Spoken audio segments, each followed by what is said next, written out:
Well, guys, as you know, we love talking about big wins in the fight for gun rights in federal circuit court because what happens in one circuit can be used by gun owners in other parts of the country in similar fights. This video is all about a big win in the 10th Circuit just last week, which struck down New Mexico's 7-day waiting period on gun sales. I'm going to break down the facts of the case. I'm going to give you guys the details of the law, some great quotes from Judge Tymkovich, who struck this law down, and some of the asinine arguments made by New Mexico when they were trying to prove that waiting periods were somehow constitutional. Let's jump into this. If you've never heard of Governor Hrisham in New Mexico, she may be the biggest gun-grabbing governor that you've never heard of. Just last year, Governor Hrisham woke up one day and decided, damn the Constitution, damn the Supreme Court, I have the power, she thought, to sign an order which suspends the public carrying of firearms in the parks, in the city parks in Albuquerque, even if a person has a concealed carry permit. That's exactly what she did. It would be a criminal offense. We'd put you in prison, she said, if you're caught carrying in a city park, even if you have a concealed carry permit. Total derangement, hardcore, power-hungry gun grabber. Thankfully, the courts struck that down and tried to show her the limits of her power, but obviously she's not getting the message. So it wasn't a surprise when just last year, legislature passed and she then signed into law this 7-day waiting period. The way the law worked in New Mexico, 7 days was the minimum. You had to wait 7 days on any and all firearms purchases. And if NICS was slow for any reason or delayed, that 7 days could extend to 20 days. Now, of course, like any good gun control law, notice the sarcasm, there's all kinds of carve-outs for the government. Local law enforcement, state law enforcement, military, manufacturers, lots of carve-outs. But for the regular, everyday gun owner who wanted to buy a Glock 9 or a shotgun or a rifle for self-defense for themselves and their loved ones, we have to wait 7 days. And if we don't, we're facing criminal charges and jail time. The plaintiffs in this case, Samuel Ortega and Rebecca Scott, filed their lawsuit on day one, because they knew that not only is this unconstitutional, that waiting periods will get people killed. And we all know this, right? The only people who are impacted by gun control laws, whether it's magazine limits, waiting periods, or background checks, are law-abiding citizens. The predators who will, out there trying to rob, rape, or murder citizens, they just bypass those laws, and it makes their life even easier. So in this case, when they filed the suit, the plaintiffs asked the federal district court judge for two things. Number one, strike down this law on the merits. And number two, issue a preliminary injunction, which would block the enforcement of this law, because it takes time when you first file a lawsuit in federal court so you actually have your day in court. It can be a year. It can be up to 18 months in some cases. So in the meantime, they asked the court to block the enforcement of the law. Sadly, and I guess it wasn't a big surprise, the plaintiffs drew a really bad federal district court judge. And the judge in this case not only would not issue the PI motion, the judge actually said the law was constitutional. He said that the right to acquire a firearm does not directly relate to the idea of keeping and bearing firearms. And he even said the Second Amendment itself supports waiting periods or a cooling off period. So obviously a big loss in federal district court. That's not that big of a surprise. Don't be too alarmed by that. Most of the big wins that we've seen in the fight for gun rights over the last 5 years now begin with a lower district court judge, that's the bottom totem down here, saying siding against us. Then we appeal to circuit court, and in some cases, the United States Supreme Court. These are the three tiers of the federal court bench. So the plaintiffs, not dissuaded, appealed to the 10th Circuit Court of Appeals in Denver. And a 3-judge panel reviewed the case and ultimately sided with the plaintiffs 2-1 and struck down the law. The judges in this case were Judge Allison Ide, a Trump appointee, Judge Scott Matheson, an Obama appointee, and the head judge in this case was Judge Tymkovich, a George W. Bush appointee. I actually know a little bit about Judge Tymkovich. I had a case before him myself just 2 years ago. That case came out of Wyoming, where Wyoming gun owners, the group that I direct, was being told by the state to surrender the names of all of our donors. And we opposed that. The state came after us. They fined us. We then sued them in federal district court, had a so-so victory there.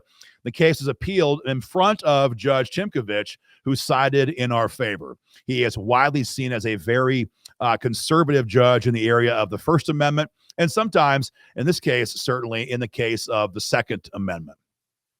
Anytime you have a case in federal court about gun control, there's two main questions that have to be answered, a two-pronged test. Number one, does the conduct in question, is it covered by the Second Amendment? So in this case, waiting periods. Are these protected by the Second Amendment?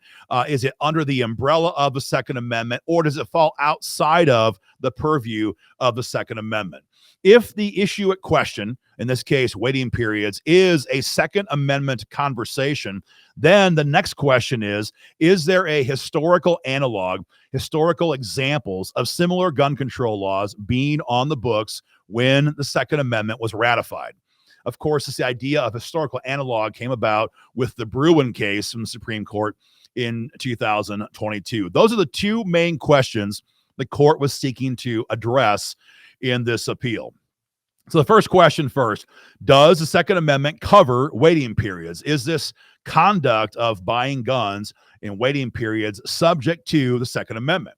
Of course, New Mexico said no, that the process of buying or acquiring firearms was not the same as keeping and bearing. They literally claim the Second Amendment does not cover the purchase of firearms. So apparently in their mind, it's okay, and you're protected if you already own a firearm. That's keeping, right? That's bearing. But the process of getting it, that they said is not protected by the Second Amendment. It's just absolute crap. And thankfully, they lost hard on that in court. Judge Tymkovich gave a dynamite quote. He said, "Common sense dictates that the right to keep and bear arms requires the right to acquire arms." It seems like common sense. Just as the right to a free press includes the right to acquire a printing press, or the right to practice religion necessarily rests on the right to acquire a sacred text. So he blasted them and said, you cannot possibly be serious. The right to keep and bear arms certainly includes the right to acquire firearms. Then he kind of slams the district court judge. And a lot of times when I have seen circuit courts strike down or remand a district court judge on Second Amendment issues, a lot of times they try to be deferential. You know, a lot of times they're friends. They're all federal judges. They probably have the same retreats and vacations and professional development every year. They'll see these guys and gals at future judicial events. But in this case, the judge was not holding back. Tymkovich said, New Mexico's argument that limitations on firearm sales or transfers do not implicate the Second Amendment is just wrong. And the district court's engagement in limited means-end scrutiny is also wrong. So that argument came up and it was struck down hard. So then New Mexico pivots. And they say, okay, if it's covered conduct, okay, fine. But we only agree if the waiting period is too long. So a too long waiting period, that would be an infringement. But short, their words, not mine, a short 7-day waiting period, that's constitutional, right? And there's trying arguments out in open court. Tymkovich, again, just lowered the hammer. He said, so by New Mexico's ill logic, a restriction on firearm sales does not burden the Second Amendment until it does. This argument provides no limiting principles. It leads inevitably to case-by-case judicial interest balancing. So he's calling them out, saying, which is it? Is a waiting period constitutional or is it not? And if you're going to literally say it depends on the number of days, then it just comes down to whichever judge you get on the federal bench. He goes on to say, the burden imposed by a waiting period is brought into sharper focus when considered in the context of other constitutional rights. A carte blanche 1-week waiting period to publish a news story, unconstitutional. Temporary closures of churches during COVID-19, unconstitutional.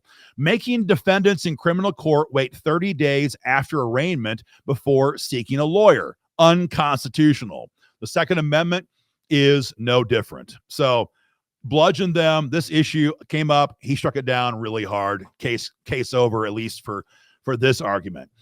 So then New Mexico tries a different argument. So in the Heller case, which is the big gun rights case, the Supreme Court in 2008, the court said in Heller that we can grant that individuals have a right to possess firearms without addressing every single gun rights issue in the space.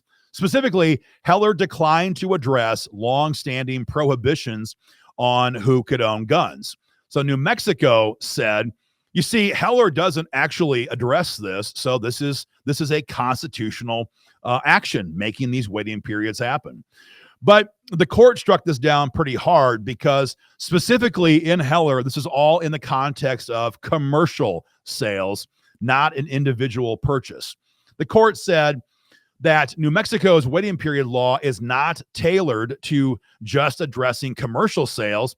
It covers all sales, even ones between like a transfer of a hobbyist to a friend, a collector to a museum. Like it incorporates all of these transactions. In the Heller case, the carve out there dealt with commercial sales. So they went on to say that this is also fails because waiting periods in this case are universal. There's no qualifications. The Heller decision, when they listed off the types of things they were not going to address, they said some people just can't have guns, convicted felons, those who are declared mentally ill, or you cannot carry in sensitive places like schools and government buildings. They weren't going to address those issues. But the court said in this case, those were very specific situations. The waiting period in New Mexico, that covers everybody and it's universal. That argument was struck down very hard. So then New Mexico pivots again and they say, okay, but the Ninth Circuit, right next door, California, some of their judges recently agreed that California's waiting period law was constitutional. So surely our 7 days can be good here in the 10th Circuit. But again, Judge Tymkovich, he basically laughed at them because he said, yeah, a dissenting opinion of a minority of the court held that California's law was okay. The majority ruled against California in the Ninth Circuit. So then they jump on to the next big question. Is there a historical precedent, examples, analogs of waiting periods in effect when the Second Amendment was ratified in the 1700s? And the Rahimi case from the Supreme Court from last year, it kind of modified Bruin. And it says you don't have to have an exact identical twin law, but there has to be something similar. In this case, Tymkovich said it doesn't need to be a dead ringer, but the state has to at least present us with a ringer. So he's getting kind of comedic in his decision. New Mexico argued that California had a one-day waiting period in 1923. Therefore, that was their historical analog that justified the continuation of New Mexico's law. But the court laughed at them because, number one, the analog, the historical example has to come at the time of the Second Amendment's ratification in the 1700s, not 1923. Further, the court said the California law in 1923 only was 1 day because it took 1 day to do a background check. It was not a blanket ban, and it sure wasn't a 7-day waiting period like New Mexico.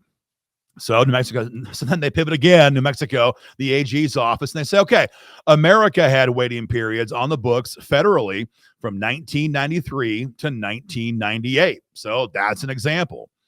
Again, the court laughed at New Mexico and said it has to be an example from the time the Second Amendment was ratified, not 1998. They also pointed out that the Congress sunsetted that law when NICS was adopted in 1988. So then they argue one more kind of, we'll call it a Hail Mary. They said that waiting periods generally are similar to licensing and permitting and other laws that ban drunk people from having firearms. And these laws all survived the Bruen case from 2022. So the courts have said some permitting, some background checks, some licensing is okay.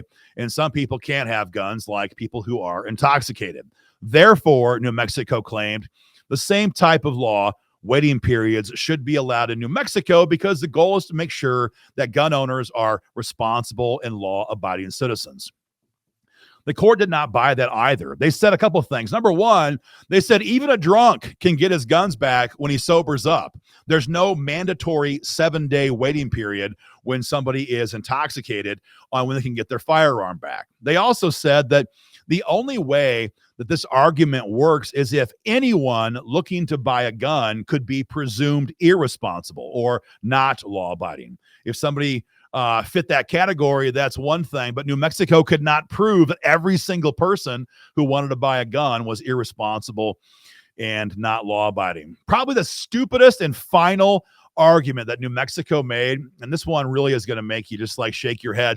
They said that waiting periods are similar to typical delivery waiting periods that Americans were used to before we had FedEx and Amazon Prime and modern shipping methods. So I guess what their point was that back when you could buy a gun in a Sears and Roebuck catalog and it was shipped to you and it took a week or it took 10 days or 14 days, those delays were considered okay. Those delays were normative. So why can't we, New Mexico government, impose a 7-day waiting period? And the courts at this point were getting, I think, borderline pissed off with these weak arguments. They said necessary or unavoidable delays in the possession of a firearm resulting from ordinary physical limitations and private market forces are not prohibited by the Constitution. So they shut that down really hard. The last big quote from Judge Tymkovich, the final quote here, it was a very strong quote. He said, cooling off periods, or waiting periods, basically, do not fit into any historically grounded exception to the right to keep and bear arms, and they burden conduct within the Second Amendment scope. In this preliminary posture, we conclude that New Mexico's Waiting Period Act is likely an unconstitutional burden on the Second Amendment rights of its citizens. So this court did not just strike down with a tepid, decision these waiting periods. They body slammed it. And from there, it was sent back to district court to retry the case and to issue a new decision consistent with the opinion given by the Superior Court, in this case, the 10th Circuit. They'll also have to then consider the PI motion. And they basically, in the footnotes, agreed with the need for a PI motion, and they all but ordered the district court judge to issue that PI motion. So a huge victory in the context of the waiting period issue. And from here, there's a couple options. New Mexico has the decision now what to do next. Number one, they can appeal this case en banc. And what that basically means is 3 judges in the 10th Circuit heard this case. They can ask for the entire court en banc to listen to the case and hear the entire thing again. That's an option. The other option they have is to appeal directly to the United States Supreme Court. The third option is to simply shut up and take their beating. Now, there's no way they're going to go to SCOTUS and ask them to hear this case. New Mexico knows they would get their butt absolutely kicked in the Supreme Court if the case was even granted a cert petition. They might ask for an en banc review. It would seem that's possible. A lot of folks believe it's unlikely, but it could happen in this case. What is also likely, perhaps, is they realize that this law was ridiculously unconstitutional, and they simply have to comply with it. So we're going to have to wait and see what happens with this case as it progresses. But for every other gun owner in a state with waiting periods, if you've got litigation underway in your state, this is the kind of case your legal team can then use in a big way in your case. So a big gun rights victory. A lot of these are being made possible because President Trump stacked the courts his first go around with hundreds of conservative district court judges, circuit court judges, and of course, 3 big names on the United States Supreme Court. Hopefully, he has a chance to fill more vacancies, and a lot of them during his current tenure in the White House. We'll have to wait and see. Guys, that's all we have right now. Stay tuned for more information. In the meantime, stay safe and stay free.